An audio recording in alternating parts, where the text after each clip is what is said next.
Welcome everybody to this BSI and ISO webinar on current and future challenges in occupational health and safety management and how standards can help.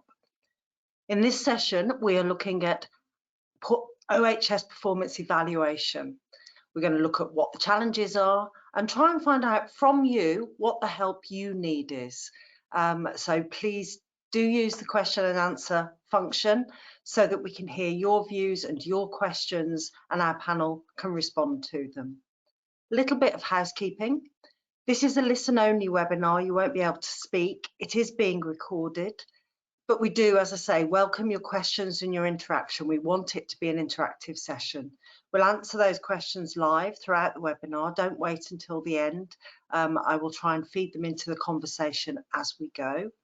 And if you do have any technical difficulties with audio or anything like that, please use the same Q&A function to let our technical team know and they will help you. This is a CPD recognised event, so do request your certificate via the feedback survey, and both the slides and the recording will be shared with all registrants after the event, and other people will also be able to watch it on demand. Thank you. So let me introduce our panel. Panelists, would you like to turn your cameras on, please? First of all, as I say, my name's Sally Swingewood.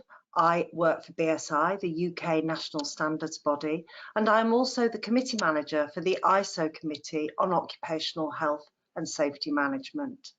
I work with Martin, who is our chair. Martin, would you like to introduce yourself? Thank you, Sally. Yes, hello everyone, and welcome to this event to which I'm very much looking forward. I'm Martin Cottam. I'm the chair of the ISO Technical Committee 283 for Occupational Health and Safety Management, and I've chaired that committee since it was formed in 2018. Prior to that, I chaired the British Standards Committee for Occupational Health and Safety Management and was head of the delegation for the UK during the development of ISO 45001. And I've been involved with occupational health and safety management system standards for around 30 years, including personal involvement in the development of OSAS 18001, with which I'm sure many of you are familiar.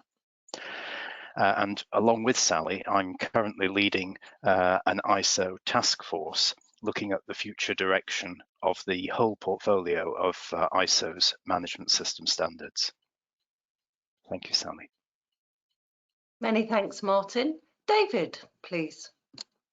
Hello, everyone, and welcome. My name's David Solomon. I head up the safety department for the Vast Builders Association in New South Wales, and I've I'm the chairman of our national standards body for occupational health and safety, and I'm also the head of the Australian delegation.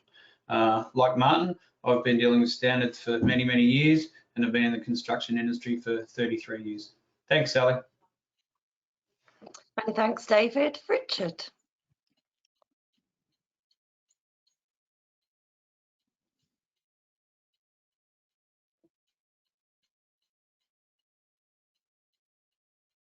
Apologies, I couldn't find my mute. Hello, everybody. I'm Richard Jones, and I'm delighted to be here today. As a long-standing advocate for improved health and safety performance, I'm actively involved in policy and standards work and enjoy taking part in many stakeholder initiatives, both nationally and internationally. So I'm really looking forward to today's discussion. I'm a chartered occupational safety and health professional and experienced public affairs practitioner. I was pleased to lead on public policy issues for the Institution of Occupational Safety and Health for over 20 years. This followed a successful career as Health, Safety and Environment Manager for a blue chip multinational. And following recent retirement, I've continued to work in a pro bono capacity on standards development and policy related publications. Looking briefly at my involvement in this topic, globally I supported the formation of the think tank, the Centre for Safety and Health Sustainability, helping to produce its reporting guide. I was a member of the work group that developed the Global Reporting Initiative Standard, GRI 403, and I contributed to leading indicator guides by the ILO and the American Industrial Hygiene Association as well as presenting a policy paper on meaningful reporting to the International Policy Webinar, INGRID 2. While in the UK, I helped develop the regulator's performance reporting tools for large and small firms and the Business in the Community's Corporate Responsibility Index. I'm currently a member of several standards work groups, including those for ISO 45001 development and the one on performance evaluation, ISO 45004, focus of today's important event. Thanks. Thank you, Richard. Jenny, would you like to introduce yourself, please? Hello everyone, my name is Made Yeni Puspitarini. I'm from Indonesia, commonly known as Yeni. I have joined ISO TC 283 since 2021, reviewing ISO 40000 series. I'm a member of WG 4, 5, 4, 5, and TG5, Asia, Oceania, and development community, development country. I also, as a freelance consultant and auditor for majorly on quality, environment, and occupational health and safety. I also a member and administrator on Indonesia ISO Expert Association in standardization, and also related to auditor for clean health, safety, sustainability, environment auditor for the Ministry for Tourism and Creative Economy program. Thank you, Sally. Thanks, Jenny. And finally, Bernard, please. Hi, everyone. I'm Bernard Wiedemans. So I'm from Belgium. I'm the chairman of the Belgian Mirror Committee of OH&S.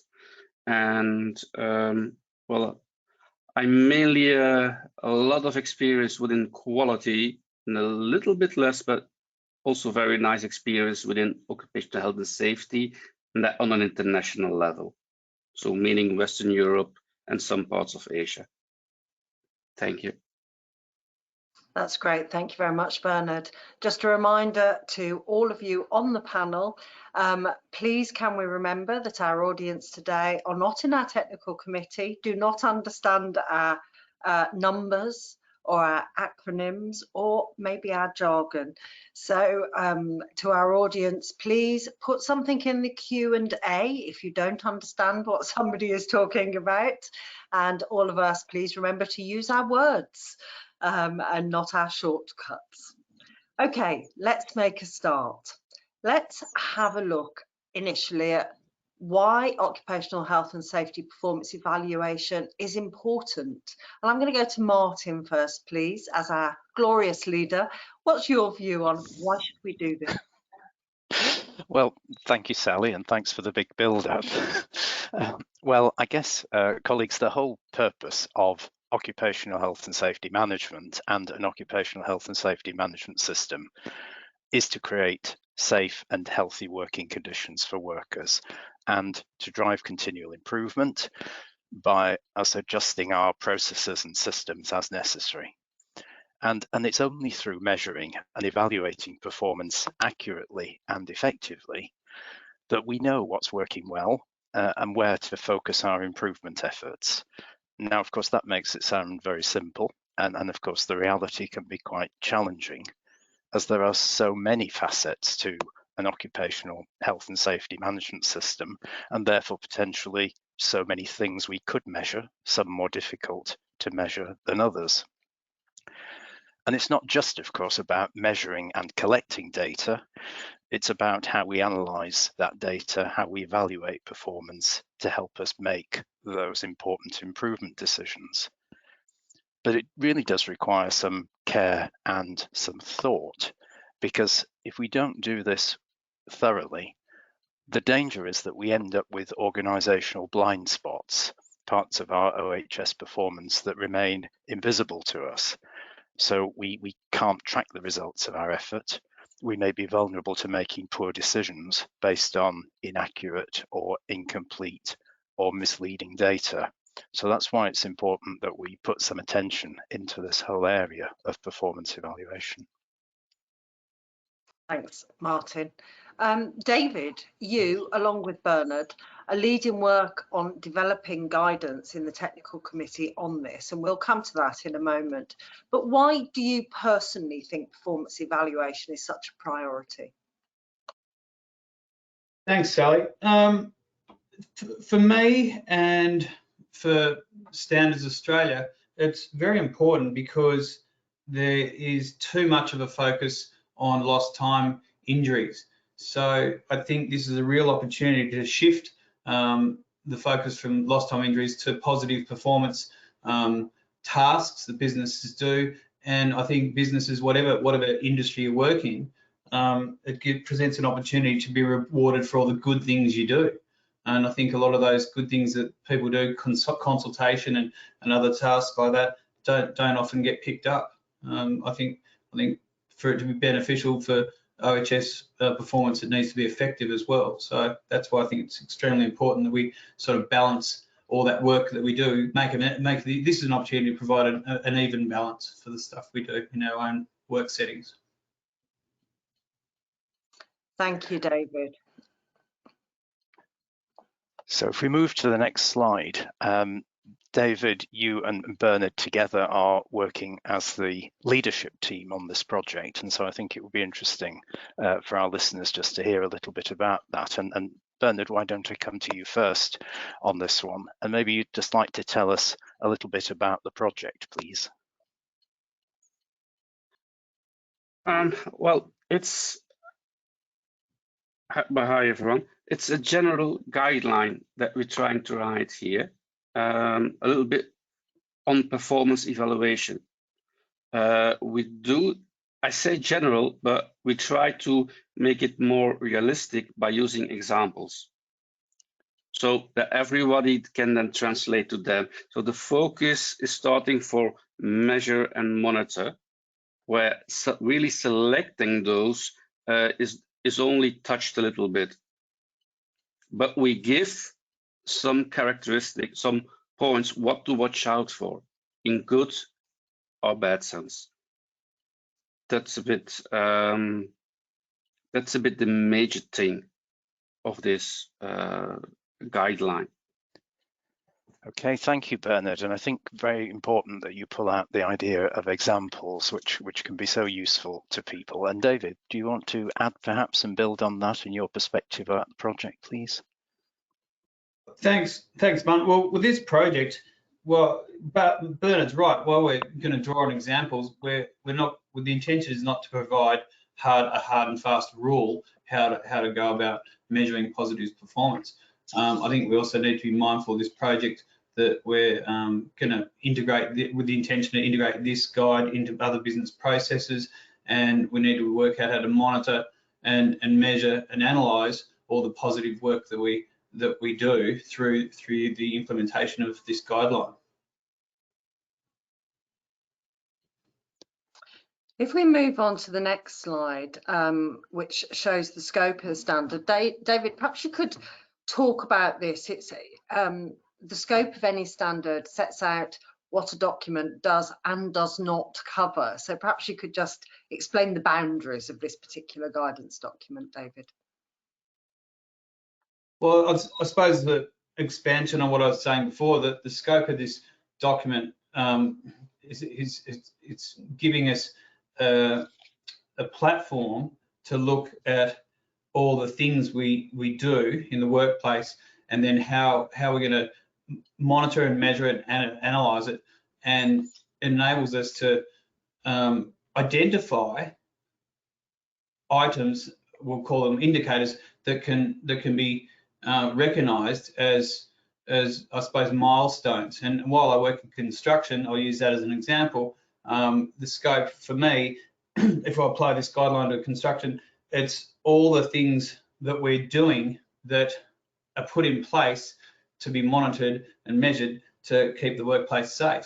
So I think this guideline, the scope of it is it's a guideline, so it enables you to measure and monitor what is important to your business to keep you safe, I suppose, in a general sense. Does that explain itself? I think so. You know, in any working group in an ISO technical committee, we've got stakeholders from around the world. Was there any big debate on what it does cover or doesn't cover in this standard?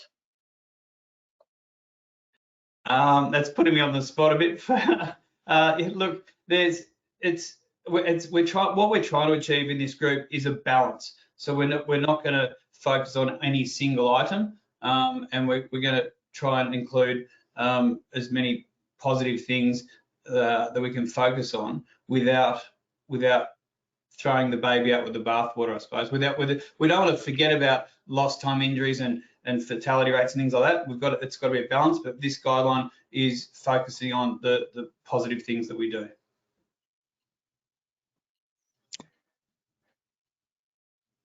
So if we move to the next slide, David, I think you're the obvious person to ask the next question of as well before we move to other panel members. And that's, we've got here the structure of the standard in terms of the clause structure.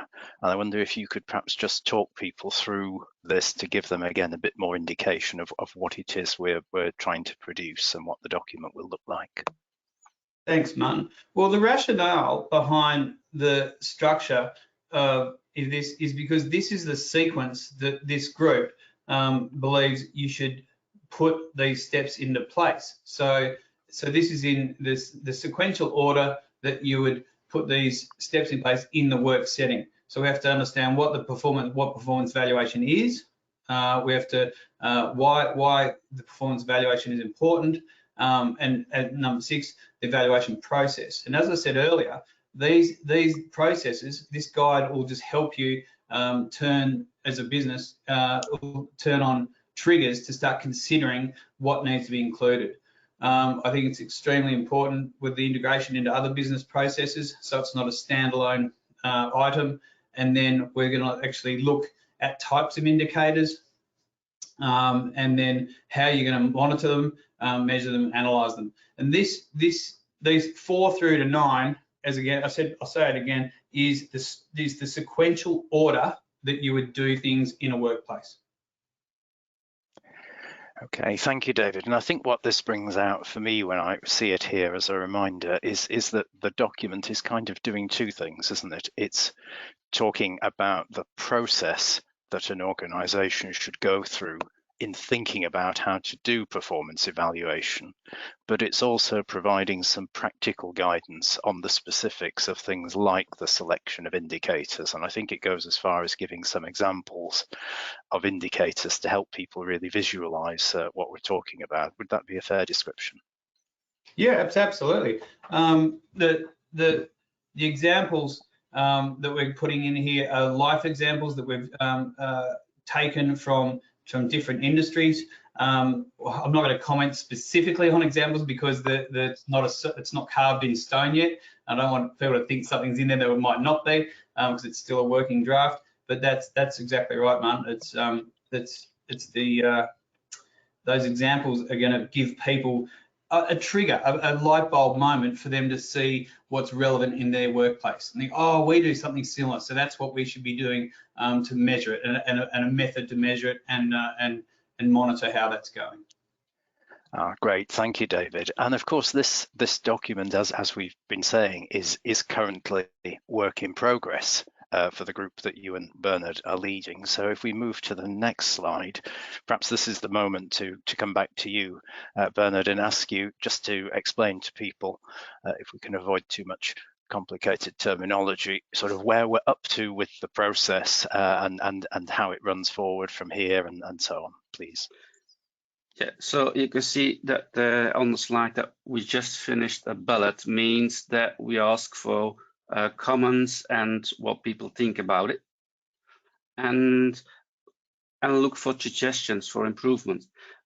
Main focus are noted for there is it make it useful and understandable for everyone who's interested in OH&S and in performance evaluation, which are both two big words. And the goal is to be on the positive side and more on the proactive side with all aspects of it.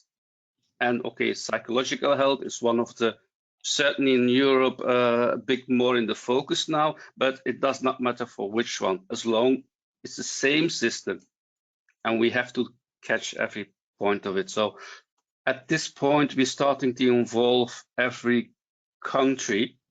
And then when we have an agreement on that in a few steps, we can go to an official status. That's a bit very shortly, try to put it in plain language. Very succinct, and thank you for that. And just perhaps just to fill in a little bit of background, we've talked about these ballots, and you touched on it, Bernard, but there's kind of three phases, aren't there, where initially the committee reviews the document, if you like, internally. So the committee, the comments that improve the document are purely coming from the group of countries who are actively working to author the document.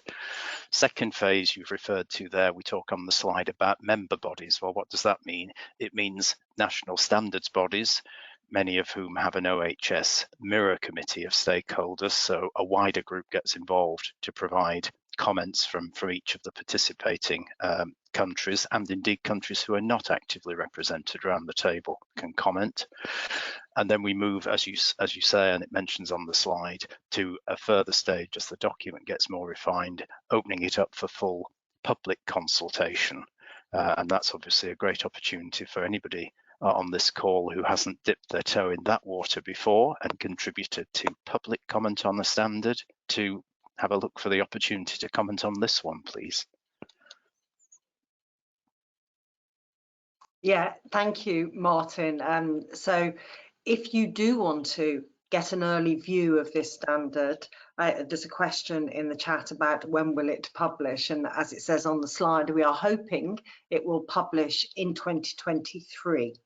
What usually happens is after the public consultation, we receive all sorts of comments, and then the working group, the experts in that group, review each and every comment. So it's absolutely worth putting your views in, particularly if you think something is missing or something is wrong, or you would like more examples of a certain kind. David, Bernard, myself, Richard, Jenny, and many others will look at all of those comments and see if we can work it into the standard in a way that's beneficial for everybody. And the drafts will be available through your national standards bodies, but if you can't find it, do come onto the TC283 website, and there's a link to that in this slide pack that you'll receive, and we can update you through that website, and you can also contact us directly if you're having any issues finding it. But please do get involved. Standards are only good if they serve their users. So we do want input always. Thank you. Okay, should we move Sally, on? Sorry, go on. Sorry, I see we've had a question about the relationship between this guidance document that we're talking about today and the ISO 45001 standard itself. So maybe this is just a good moment for me quickly to talk about that. So ISO 45001 is a requirement specification. It sets out what an organization needs to do within its OH&S management system, but it doesn't provide guidance on how to do it. And so documents like this one, which the committee is working on currently, are focused more on providing recommendations and guidance on how to achieve the sorts of objectives which are set in ISO 45001. So the two can work together in that way, with 45004 elaborating and guiding people through performance evaluation, something which 45001 requires the management system to contain. But having said that, we very deliberately write our guidance documents in a way which enables them to be used in a standalone fashion.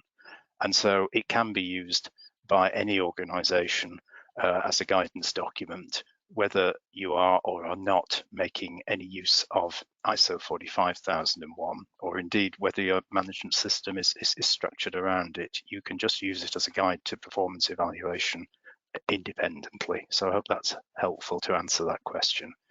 Back to you, Sally. Thanks, Martin. It's a nice reminder, actually, that the technical committee's biggest primary focus is improving health and safety performance. It's not about making the whole world get a certificate to prove they have ISO 45001. For some organisations, that's really useful. For others, it's not so useful. But what is useful is protecting your workers, and that's what we aim to do with all of our documents. Okay, let's get into a bit of more detailed discussion about the current challenges in performance evaluation. Richard, what do you think the biggest challenges today are?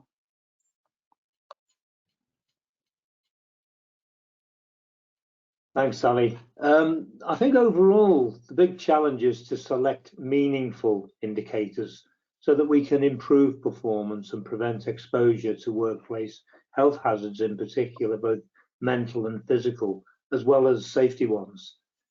It's important that they're reliable and comparable and what's been termed decision useful. So this is data that you can actually do something with. And organisations need to build what I dub as a trust to speak culture, with workers feeling confident that they won't be penalised for raising concerns and effectively becoming the organisation's eyes and ears. Now, there may be an additional challenge here. Initially, it may wrongly seem to be a worsening situation as more incident reports come in. That's until you sort of establish the organisation's true status. Now, there are lots of examples.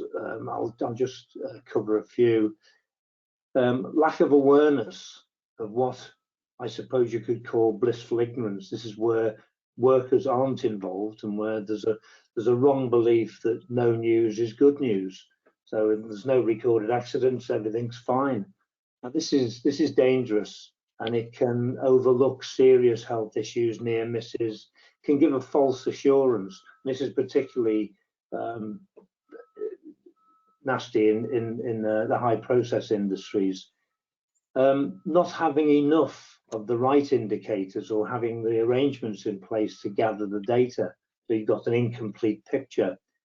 The opposite of true, of course, is having too many indicators, where you sort of data overload, you can't see the wood for the trees, or you're only gathering what's easy to get rather than what's important.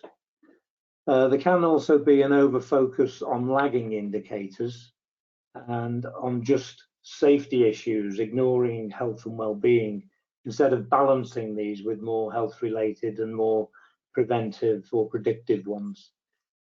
An over-focus on inputs and not on the outcomes or the results. So, for example, did training actually work? Did fewer accidents occur as a result? And failing to benchmark so that you can track your progress, and failing to use performance data to drive improvements and action plans. I think that'll do for now, I think. Thank you, Richard. I know you can talk about this for a long time because there's a lot to say. I have just got a question through in chat asking if 45004 will offer performance evaluation guidance for ISO 45003. So I'm just going to jump over to David for that, please.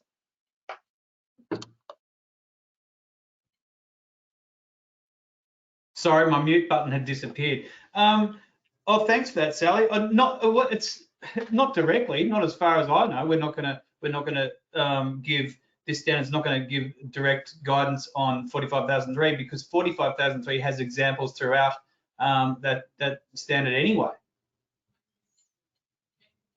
But it will include psychological health. Oh, yes, for that end, yes, of course, it will encompass psychosocial issues in the workplace, but it won't be dedicated to that.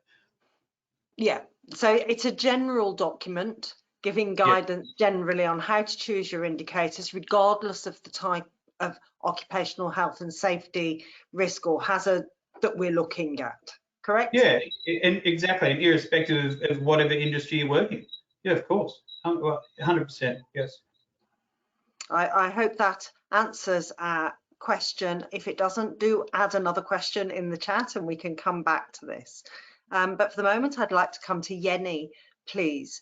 Do you think performance evaluation challenges vary in different geographies? You're in Indonesia, for example. David is in Australia. Bernard is in Belgium.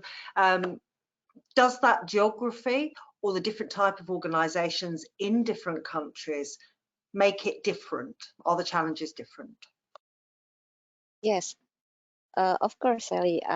In small, medium organization or large company, the quality of human resources also make a difference of the performance evaluation indicator, like the level of education, the competency of the workers, also the company goals for what you want to achieve, the business manufacturing, oil and gas, or energy supply, power plant, etc. The demand of the expectation interested parties also, like insurance, government, investor, NGO, head office, customer, etc. The integration for with other system management like food safety or environment quality, and also the potential job hazard that they doing then in their company, like construction or mining or something else. In Indonesia, the geographical challenge we can see like here in Indonesia, the central of development and growing population is in Java.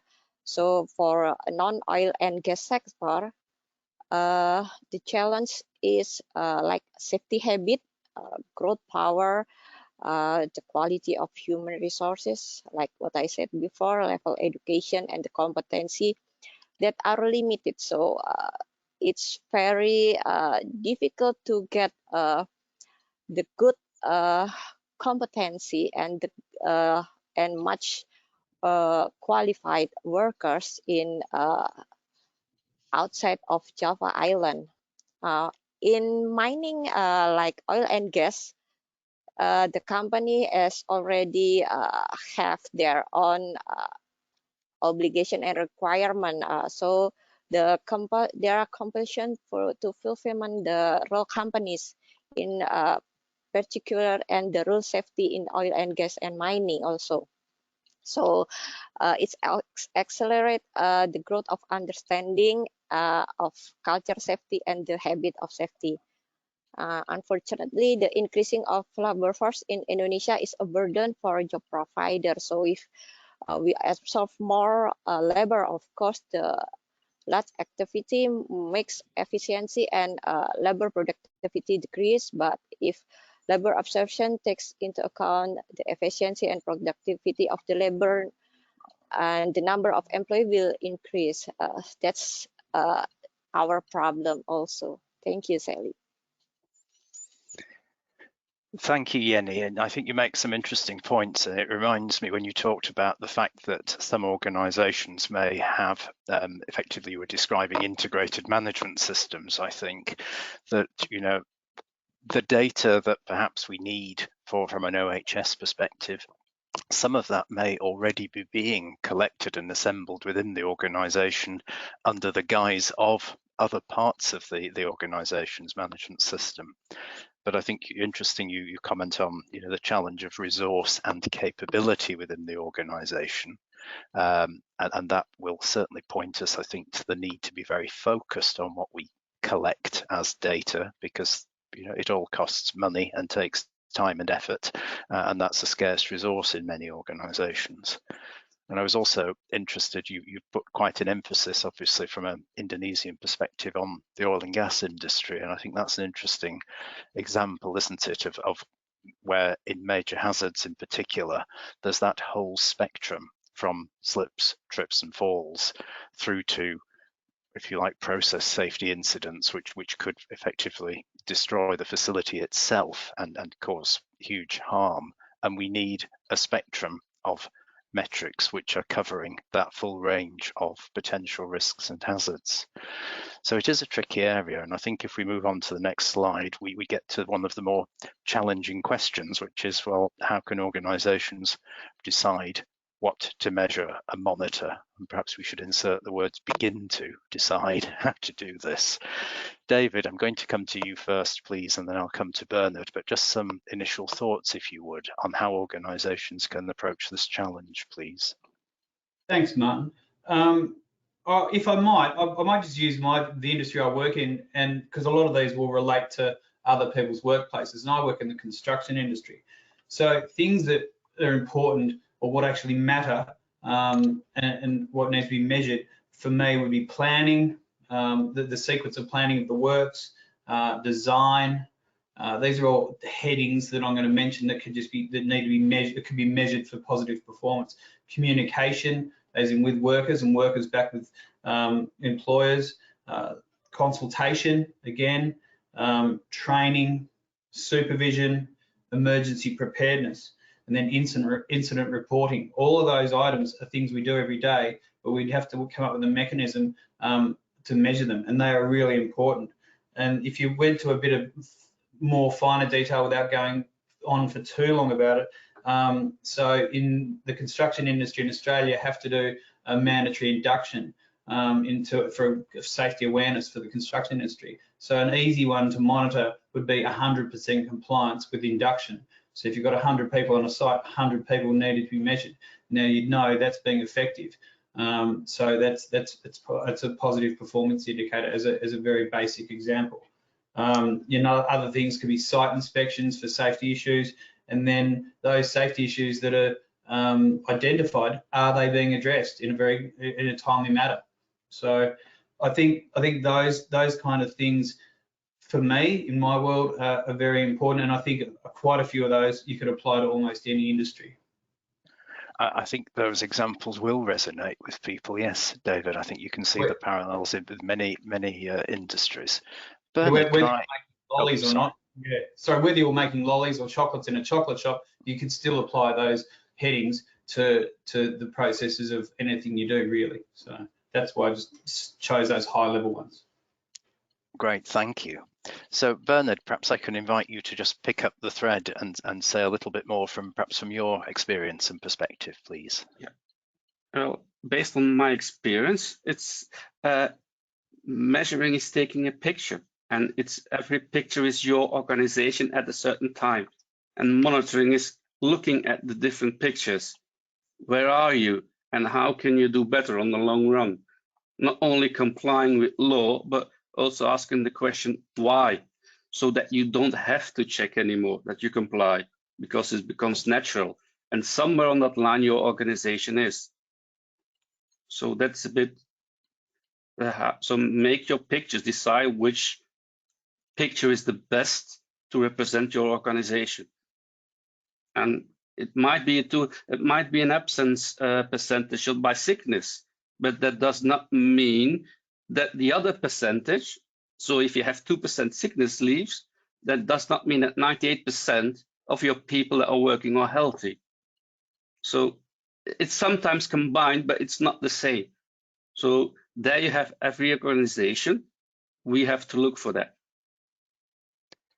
So it needs to be thought about specifically for the organization, by the organization, absolutely. And I guess the other element is it's not static over time either, is it? You know, what works for us today might not be right in 2 years' time, for example. So we need to be continually refreshing our thinking and adjusting where necessary. So thank you, Bernard. Back to you, Sally, please. Thank you. And we're getting quite a lot of questions in. A couple about integration, and we're going to come on to that in a minute. So hold fire. We will answer your questions. We're not ignoring them. And we've also got a question about the informal economy. So I'd like to plant that seed in our panel's heads. I'm not going to ask you yet. It's quite a hard question. So have a little think about metrics that could relate to people working in the informal economy. But first of all, if we can go to the next slide, please. We've begun to talk about indicators, different ways of measuring, different things you can measure. Martin, perhaps we can take a step backwards.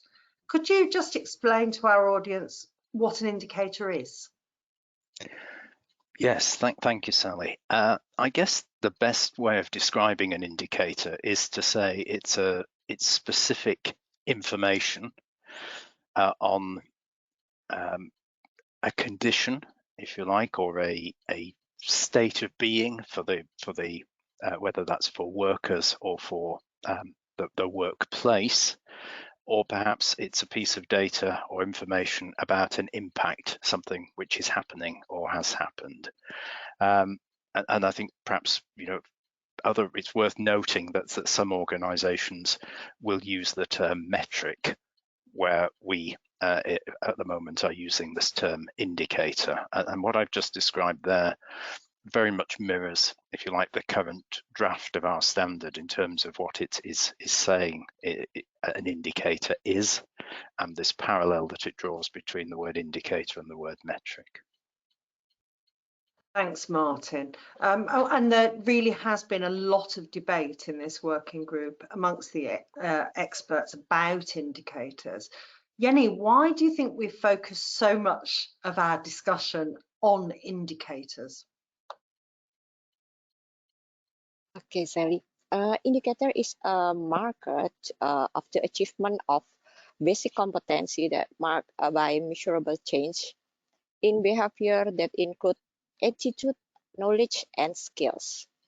The existence of a bad work accident and mental health occur also mean that determination of the key performance indicator is not appropriate. So sometimes we got many key performance indicator, and we set to our workers and supervisor and manager, but they don't make appropriate help to turn the accident and mental health occurs happen.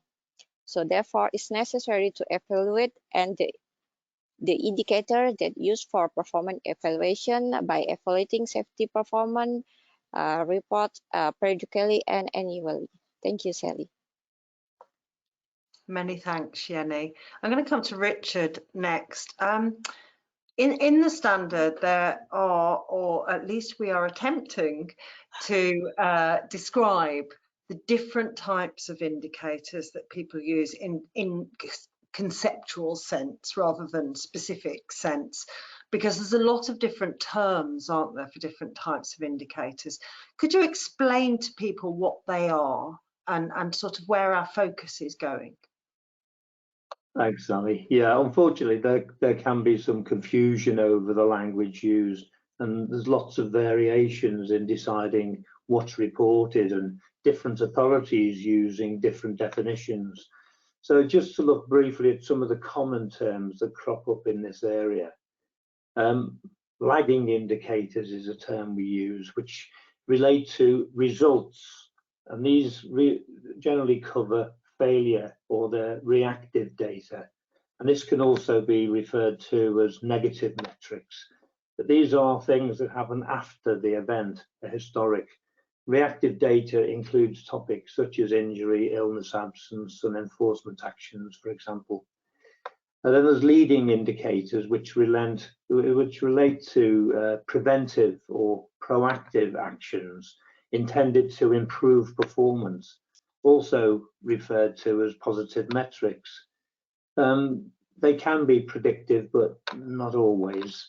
So they happen before the event and involve regular checking of systems, conditions, people's actions. So things like safety inspections, audits, preventive maintenance, or training programs.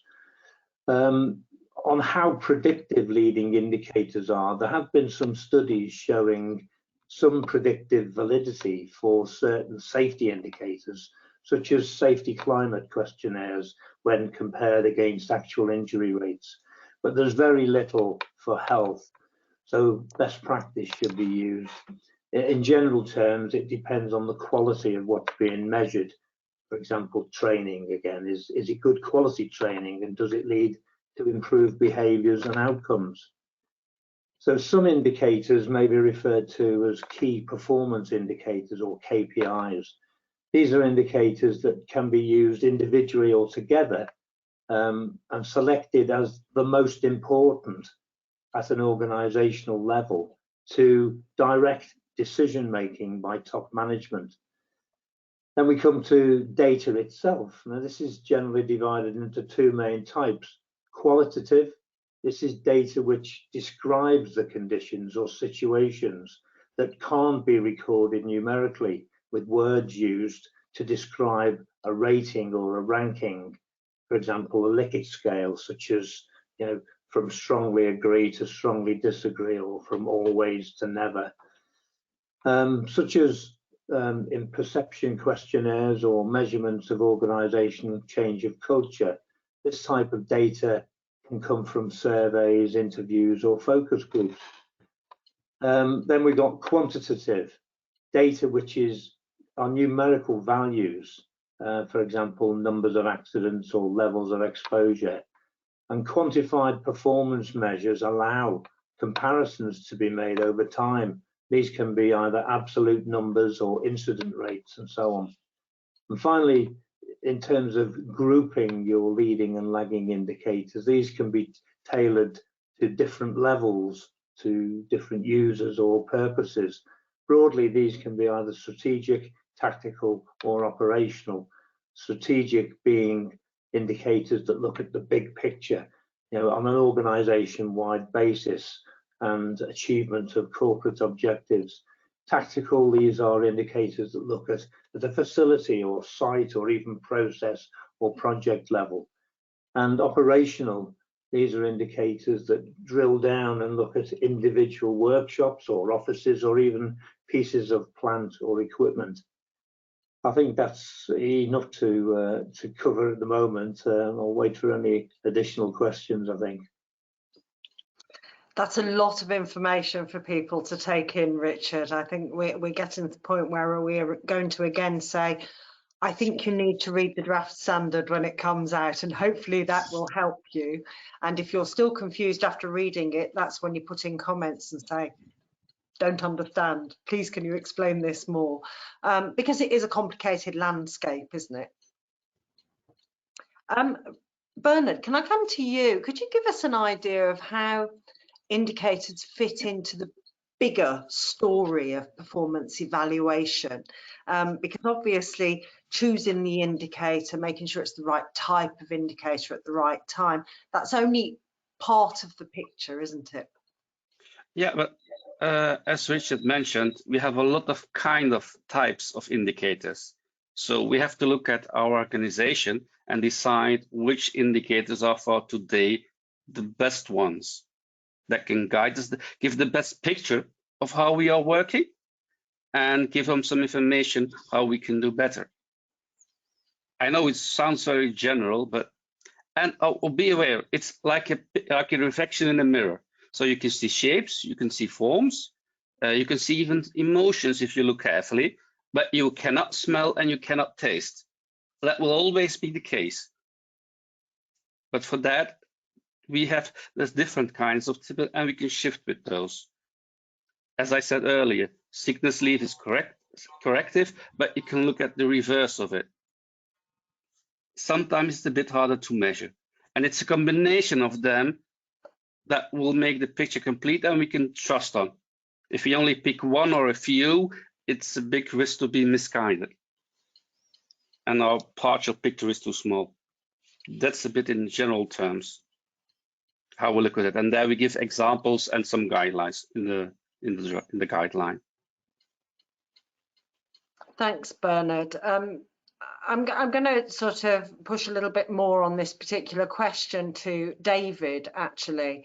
So let's assume this guidance is helping our users to pick the correct indicators, that they are measuring and monitoring in a meaningful way things that matter to them in their organisation. But that's not the end of the performance evaluation process or story, is it? That's only giving you data. So what happens next? Well, you need to look at that data or the information you've gathered, and you need to work out what's beneficial for your business. And in the OH&S scheme of things, I suppose. I mean, you want to look at what's working and making what you're doing to make your place safer. And those things you're measuring, you need to then ascertain whether they're effective or not. And that's where you have to look back into your business and say, okay, we're gathering all this data. Yes, that's effective. Are we actually making a difference on the ground, making the place safer? So that's the idea behind triggering to start looking at things. I mean, a lot of businesses are already doing this and they're just not measuring it. So there's a hidden upside in that as well. There's a lot of businesses doing a lot of positive stuff and they're not recording it and they're not taking it into account. Does that sort of answer your question, Sally? Yeah, I think so. I'm sure our audience will let us know if it hasn't, and we can come back to it. Just on a big picture front, if we manage to develop this standard in the right way, we get it written so it is accessible, usable, full of practical examples, what is your hope that it will achieve for organisations? What's your dream that comes out of this standard? Well, I'm glad you asked, but you probably know the answer, but for the benefit of the people that don't, my vision for this, my dream, is to shift the focus from looking at all the negative stuff. We need to look at the positive stuff and start looking at the positive performance, measuring that. And that's for me to provide a factual snapshot. So we're looking at a balanced equation in the hope that when we're measuring all this good stuff that we do, and it triggers the minds of these people that owns the businesses or work in these businesses to measure stuff that we're doing so it makes the place safer. I think that's the biggest thing for me, is to shift the focus, as Richard was saying, on lag indicators, and let's look at the positive performance indicators. And they will vary greatly depending on what your business does. Thank you, David. And I think you made a point a second ago about organisations sort of having data and perhaps not making the best of it. I think that's quite an important thing to think about, isn't it? In terms of effective performance evaluation, I've certainly, in my own experience, had concerns that organisation I was involved with wasn't making best use of data, and that was in particular in relation to trends. It can, I think in today's relatively fast-moving business world, we can sometimes default to sort of only comparing the most recent data with the most immediate past data. But actually, organizations, typically have collected quite a lot of data over quite a long period, and I've certainly had, seen the opportunity to do a lot more in terms of looking at trends with data, which in turn can tell you a lot about organizational capability, because you can see over time whether you're making progress or whether over time you have systemic weaknesses, which where you've got repeating patterns of investing in something which then doesn't actually come to fruition, and you can start to dig a little bit deeper into understanding the capability of the organization and see some more fundamental strengths and weaknesses perhaps. But we should move on, because Sally, you said there was some interest amongst the colleagues who are with us today in the topic of integration, and you promised we would get there, so we really had better do that. And I guess the starting point is, why is it important to integrate the performance evaluation associated with OH&S into wider business processes? So let's start with that question. And Bernard, I'm going to start with you, if I may, please. Yeah, well, I'm going to continue what you just said. And David, before that is, well, when I look at a quality guide and I listen to an OH&S person, or I listen to a producer management, the difference is the language that they speak. They use other abbreviations, but they're talking about the same thing. So that's performance evaluation. Just the focus is a bit different. So, and always for me, it's to achieve something.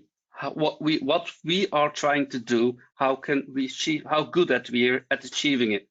And 3 points come back. One is money, because they're talking about costs, but there's also the social cost, which OH&S is a part of. And if you not comply with them all, you don't integrate it with that, because they're really interconnected. And the more and more we're becoming aware that environment is also interconnected with that.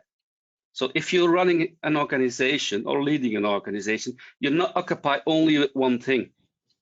You take them all in. You maybe not be willing to know it or be aware of it, but you do, even in life in your family. So that's a bit what I wanted to say. No, that's a great point. You know, we don't manage OH&S in a complete silo within the organization, and equally, you know, inevitably, you're right, we are faced with the reality of making trade-offs between different aspects of organizational performance, you know, one area being OH&S, but other aspects of business performance too. David, perhaps come to you for a few thoughts on integration and the importance of, or some of the challenges with. I almost forgot my mute button. Almost, I was there. Sorry. So I think, look, the obvious one for me, I'll use a life example, and thank heavens I wasn't on it. Deepwater Horizon, you know, the catastrophic failure of an oil rig. You know, they were really happy they had thousands of days with no lost time injuries.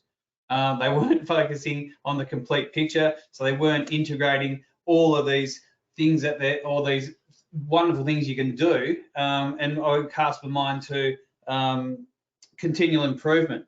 If you're not looking for continual improvement and not measuring that, these can have catastrophic consequences. And I think in today's environment, in the work environment where we're focusing on quality, safety, and environmental elements that we're doing in our workplace, it's or more often than not, a business is using a more mature business is using integrated management systems. These things we're talking about today were the triggers for measuring what's important in your business. They can be applied to all of those disciplines.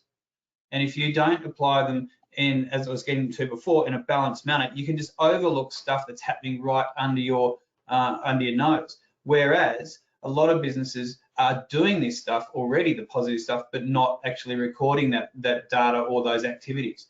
So I think that when you don't get it right, it can be catastrophic. It's not just you missing out on capturing data. It really is important to integrate not only those disciplines I was talking about before, but to integrate this thought process of measuring positive performance into your business processes as well. Thank you, David. And of course, you remind us that of course, within the organization, we may have people who are on exactly this journey to balance an effective performance evaluation in respect of the environment or quality or other disciplines. And there's a resource within the organization too, where we can work together and share ideas and learn from each other in terms of how to find effective metrics. And Sally, I think we have a couple of questions related to integration come through in the chat. Yeah, we do, and perhaps we've begun to answer them, but I would just like to read them out to make sure they're fully considered. So our first questioner is saying, how do we prevent this silo mentality from happening? We're all aware that it's bad and that it can lead to bad consequences, but how do you prevent it? How do you make sure that objectives and targets for occupational health are in sync with those for occupational safety, work with the environment, work with quality objectives, larger business objectives? How do we prevent silo mentality and make it properly integrated? I don't know, maybe Richard could have a go at that? Thank you, Sally. For me, it's not easy. It's a cultural thing in some ways, but it's absolutely vital. I mean, occupational health and safety is fundamental and core to business operation. It's not an add-on, and it's the responsibility of all managers. So by integrating it in a very sort of obvious way and making all managers aware that this is part of their business operation, it allows them to, not only brings it to the fore, but it allows them to ensure that any joint benefits are capitalized on and that everyone is actually pulling in the right direction. Again, this is another one of these you could ramble on for hours on, so I'll just leave it there for now. Would anybody like to add to Richard's answer? Jenny, for example, is there anything you would like to add, or should we go on to the other question? Okay, can I ask, can I add something more, a little more here? What I deal with mostly about quality, environment, and occupational health and safety. The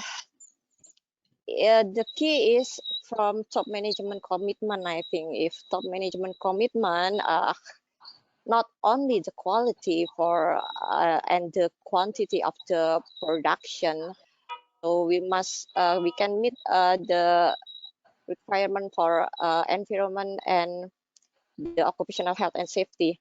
Like if the production makes something danger for environment or for the safety and health, it should be stopped, and it must be need from the top management commitment. If the top management can't commit this, they just run it because they need the quantity of the production. Thank you, Sally. Many thanks, Jenny. And now I'd like to direct the second question directly to Martin in the first instance, please. Our questioner asks, why put data into pockets? If there is a metric, it should just be part of an integrated management system. Shouldn't we be moving towards an ISO 31000 total solution? And for those who do not know, ISO 31000 is the risk management standard. And I'm turning to Martin as he has a particular involvement in risk.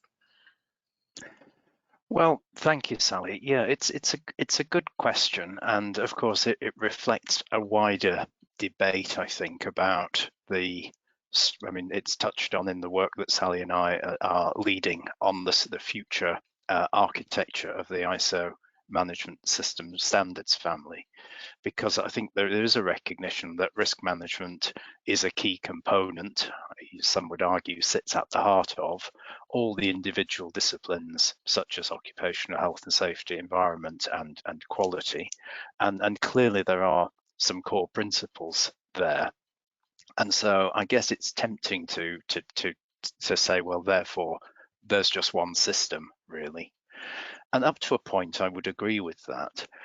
But I think the challenge that we always have when we integrate management systems is the balance between the benefits of integration and the benefits of specialization and particular and specific competence and knowledge. And so I think it depends how you interpret the question. You know, if you take it simply about, well, should the data be integrated, consistent across the organization, I think that's relatively easy to support. But I think the implications of it need to be thought through rather carefully, because in that sense it requires expertise in individual disciplines to do exactly what we're talking about in the subject of this discussion today, which is the selection of and the very careful guidance to the organization to make sure that it has the right metrics and indicators for each specialist, for want of a better word, discipline. So if I've interpreted the question correctly, I think what I'm saying is there is a lot of commonality and organizations should recognize that and exploit its potential, but always to recognize the need for the specific inputs from disciplines to make sure that each is properly managed. And then of course you've got the challenge of the trade-offs which we talked about in relation to Bernard's remarks earlier. I don't know if anybody else on the panel would like to come in on this one. Richard, I think please. perhaps Just a quick ahead. point, Martin. I think one of the things that sort of mitigates against integration in some respects with occupational health and safety, unlike some of the other disciplines, in most jurisdictions around the world, there will be legal requirements to report very specific data, which sort of doesn't allow for sort of integration in that way. Thank you, Richard. Yes, it's a good point. We've always to factor into our management system the meeting of national legal requirements, which obviously vary considerably around the world, and that's just another of the challenges. Thank you. Sally, back to you, please. Thanks. We are rapidly running out of time, so I'm getting to the stage in the event where I'm going to say brief answers, please, in the hope that we can actually get through all of our live questions as well as the bigger topics that we've already put in place to talk about. So let's briefly touch on unintended consequences. Currently in this draft, we have a separate clause on it. It is given a level of significance in 45,004. And I'd just like us to explain to our audience today why. What's this about? Jenny, perhaps you could say something about unintended consequences and why we're giving it this attention.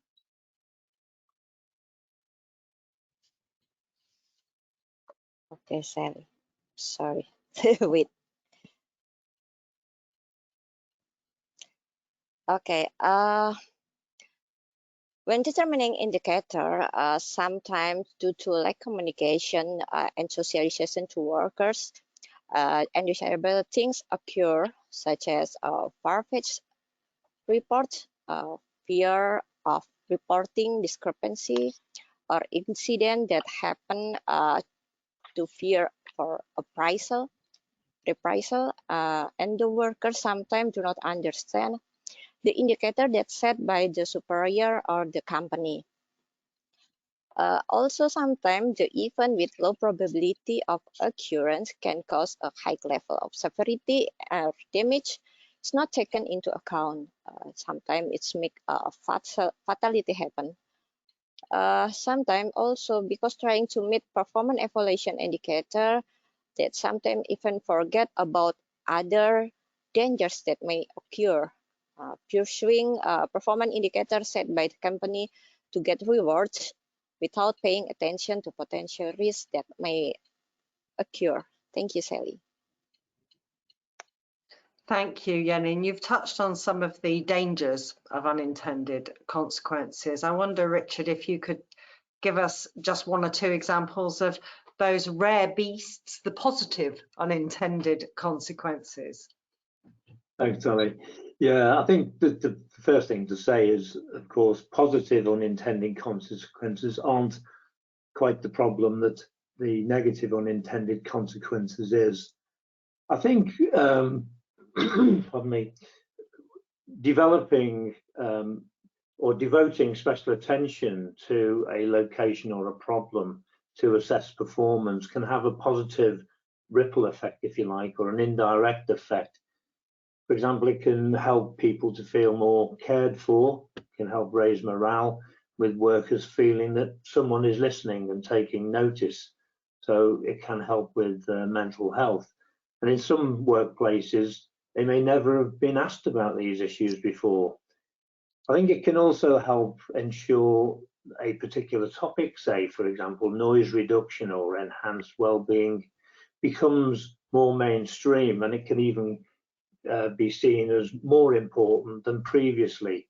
And this is particularly helpful when getting health issues up the agenda. And finally, when an organisation adopts a balanced set of indicators, a mix of both leading and lagging, it can help workers feel that their efforts are being noticed and appreciated, and arguably reinforcing more such positive behaviours.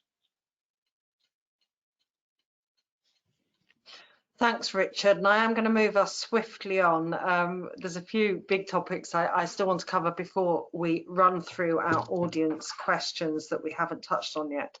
And first of all, we're going to go back to psychosocial risk. It is a question that keeps coming up in terms of performance evaluation. And I think, you know, we understand that it's relatively straightforward to measure and monitor how well you're doing in relation to slips, trips, falls, those traditional hazards, often lagging indicators, as you say. But how can we practically evaluate measures for psychological health, safety and well-being? I mean, Martin, is this a big issue? What kind of thing can an organisation do? Well, thank you, Sally. It is a big issue because psychosocial risks are, I think, increasingly recognised as significant in many organisations. That's partly because organisations have been, you know, successful in managing some of the physical health and safety hazards better. It's also to do with changes in the economy and you know, the nature of work, and certainly in the service industries. It can be that the psychosocial risks are the dominant ones, in fact, for the organisation. And I agree that, you know, when first approaching this topic, it does feel like a difficult area in which to measure performance. But there are still some strong parallels, I think, with those other areas of physical health and safety with which we're familiar. And we can still think in terms of both the leading and lagging indicators, which Richard described, just as we normally would. You know, so, for example, our lagging indicators might include things like days of absence related to psychological ill health. What else? We can also gather lagging data from the number of people seeking help, for example, from our mental health first aiders, if we have that in the organisation, and the types of issues being raised. Many organisations, of course, carry out some form of employee surveys, and they can be a rich source of information about what employees are experiencing, and indeed about how workers view the measures which the organisation has put in place to help with mental health and safety. And another indicator, of course, would come from investigations of incidents and accidents and the extent to which these point to psychosocial issues as being contributory factors in events that have taken place. And then we should also think about leading indicators, such as the coverage of our efforts on psychological health and well-being within the risk assessment process. Measures on the completion and effectiveness of any sort of interventions that we've made or processes we've introduced to support and enhance workers' psychological health and well-being. You know, such as the introduction of mental health first aiders, or the rollout of resilience training, or the more root cause issues, perhaps like, you know, approaches like adjustments to workload, flexible working arrangements, or whatever actions we've taken, we should be aiming to measure and see whether they've had a positive effect. So there are quite a lot of parallels. I think that's perhaps enough, given that we want to keep this quite brief, Sally. So back to you. Thanks, Martin. And yeah, because time is now getting very short, I'm going to move us on. I think the issue of psychological health and performance evaluation for psychological health is something we are going to keep coming back to. And perhaps this is something that we can put something on our website about and give you an update on how it fits into this standard and what we can do to help users. It's clearly an issue that is concerning people. But let's go into a more general discussion. Will the standard be useful for all types of organisations and sizes?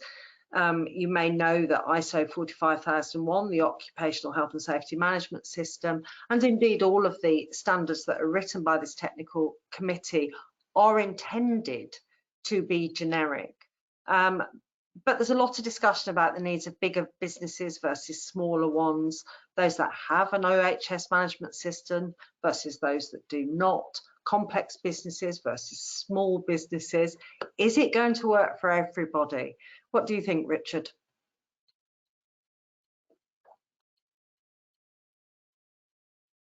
You're muted, Richard.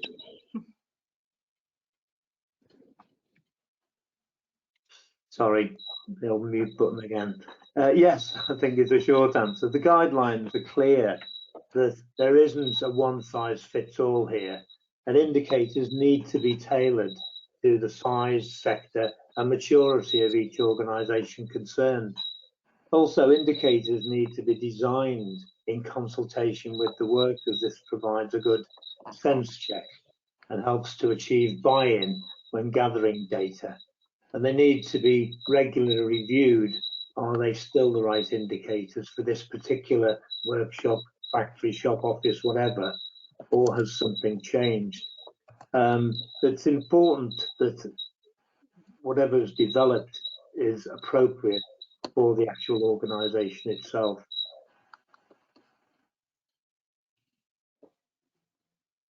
Thank you, Richard. And we have actually got some questions here, which I think we can probably answer relatively straightforwardly. I say that's not always the case. Will this standard also give us the benchmark of each performance measuring parameter based on the industry we work for? So this is almost going the opposite way. We're saying it'll be generic. This questioner is asking, will there be any specifics? Perhaps I can go to Bernard for that. We haven't heard from you for a little while, Bernard.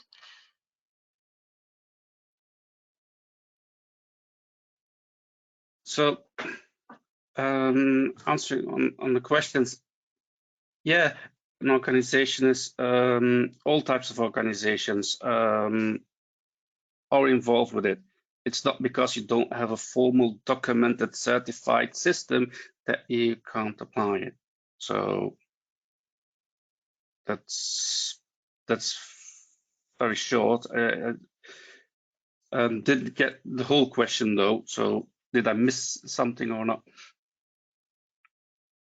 Well, the question really is it going to give any industry benchmarks, actually put the benchmarks in the standard? Perhaps I'll go to David on that. Yeah, I think that. No, it won't. It's going to give you triggers to identify what's important to your business. And I would start by looking at what your legal requirements are in your whatever jurisdiction or zone you work in. This guidance is to be that trigger to get you thinking about what you need to start measuring. And as I said before, relevant to your industry, as I said before, it may be you're already doing it and not measuring it. So there can be some hidden upsides there. Thank you, David. Okay, I'm going to run through some of these live questions because I'm really concerned that we do answer what's on people's minds. So the first one we received: we are a company with 60 staff on a single site. I'm interested in thoughts on performance measures that demonstrate true occupational health and safety performance and drive improvement. We have incident and near-miss reporting methods, but not enough to generate any useful analysis, and we are limited to dealing with root causes of each incident on an individual basis. And I think I'd like to come to Richard on that, please. Thanks, Ali. I think what needs to happen is, as I mentioned earlier, you don't want data overload, so it's picking the right indicators. As a basis, you must satisfy the legal and any other requirements. You may have some contractual obligations, for example, but certainly satisfying the legal requirements is the bare minimum. But then you need to look at what are the significant issues in your organisation? Where are the major risks, and how are you going to tackle them? And you need to set objectives, set targets, etc., and then measure against achievement of those targets. So it's a matter of keeping it to what is important to that organisation, and measure them on a regular basis, and to achieve continual improvement. Thanks, Richard. Does anybody want to add to that? Any practical tips you can give this organisation which has relatively few incidents and aren't getting the data they need to drive improvement? Yeah, maybe I'll just say something, if I may, Sally. I mean, I think the good news we're hearing there from this organisation is the relatively low frequency of incidents, and that's obviously, to be commended, and suggests that there are some good mechanisms in place there, and hopefully a good culture. Without wanting to get too technical, I think that the challenge with metrics here, when you have very low frequencies, is to find indicators of things which occur more frequently, which are therefore capable of trending and giving you an indication of when things are changing, perhaps deteriorating. And this is where we often hear the use of the word precursors, by which we mean that for an incident to occur, usually in an organisation, several things have to go wrong. And so we more or less simultaneously. And so when we have an incident, they're infrequent because it's required several controls, several barriers which are there to prevent an incident. Several of those barriers have failed at once. The way we can get more dynamic performance indicators is to measure incidents or events where perhaps just a single barrier or control fails. And so if we look at things where we can collect data which says how many times, I mean, the famous one, of course, it's a poor example, it's not an occupational example, but it comes to mind quickly for me.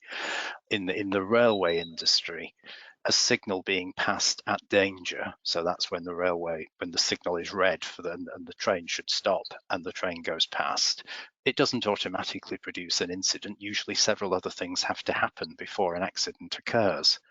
But that is a piece of data where how many times does the train go past a red signal, which occurs more frequently than the incidents do. But the trend in that can be quite indicative of the fact that perhaps there is a deterioration in performance, and it hasn't worked its way through to an accident, but you can start to respond to that and work out why has that change occurred. So it's looking then not at the complete incident, but component failures, if you like, where parts of the protection system, the layers of protection, have started to break down. Hope that doesn't sound too technical, but it gives an insight as to where you can really pull some more richer data. Thanks, Martin. I think that was very practical and understandable. Thank you for that. I know, David, you wanted to jump in as well. Yeah, thanks, Sally. I'll be very quick, mindful of time. I would be, if your business is doing everything right and you're getting good results and you've got a good OH&S record, I would start looking at the front end, the planning stages, the design stages, what you can design. So in my industry, in the construction industry, you can have design meetings. Well, let's look at removing some of the risk and safety issues before we start digging in the ground. And by measuring if they're even coming up in minutes, meeting minutes, that you're actually discussing them and removing these items early in the design phase, and then you communicate them to the rest of your business. That's a whole process. You can start measuring positive performance in the planning stage before you even get out of the office and start digging a hole. Thanks, Sally. Brilliant. Thank you, David, and thank you for keeping it brief. We are up against it now.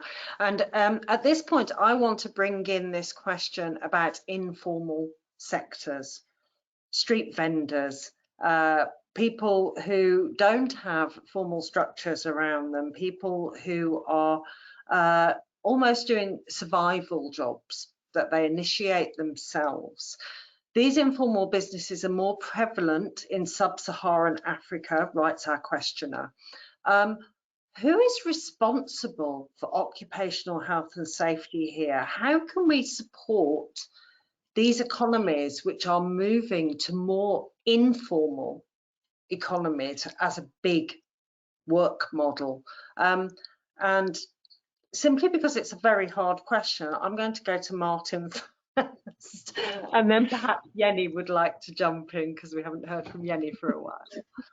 Well, that's very cruel of you, Sally, but I'll do my best and hand over very swiftly to Jenny in just a moment. I think all I will say, and it's not perhaps going to be terribly helpful, is that certainly as a committee, we have become much more alert to the challenges of the informal economy in recent years and recognise the challenge. So if they say, if the argument is that half of solving a problem is about recognising it, I would claim that we've at least perhaps got to the recognition stage as a committee to realise that this is a big issue.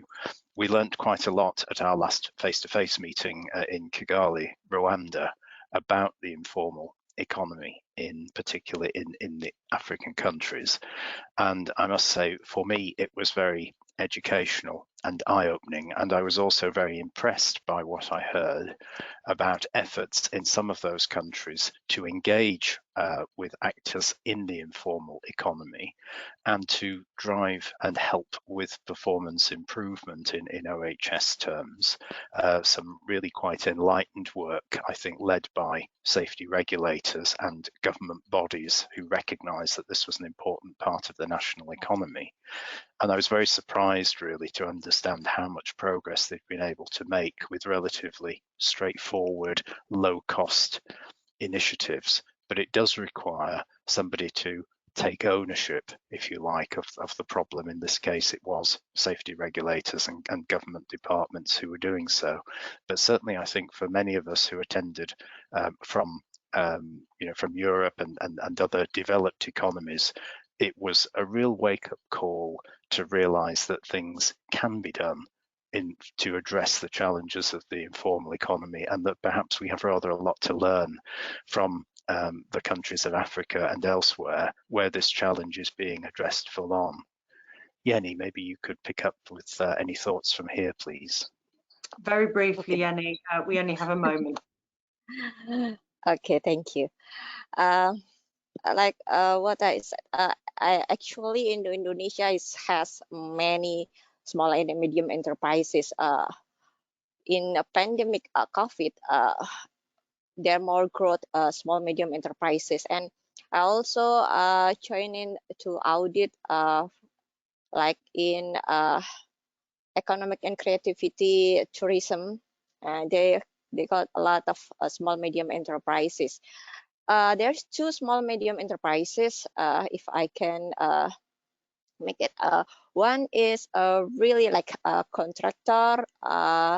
They got potential job hazard, and then the others is like informal, like perhaps in tourism or in making what homemade creativity, something like that.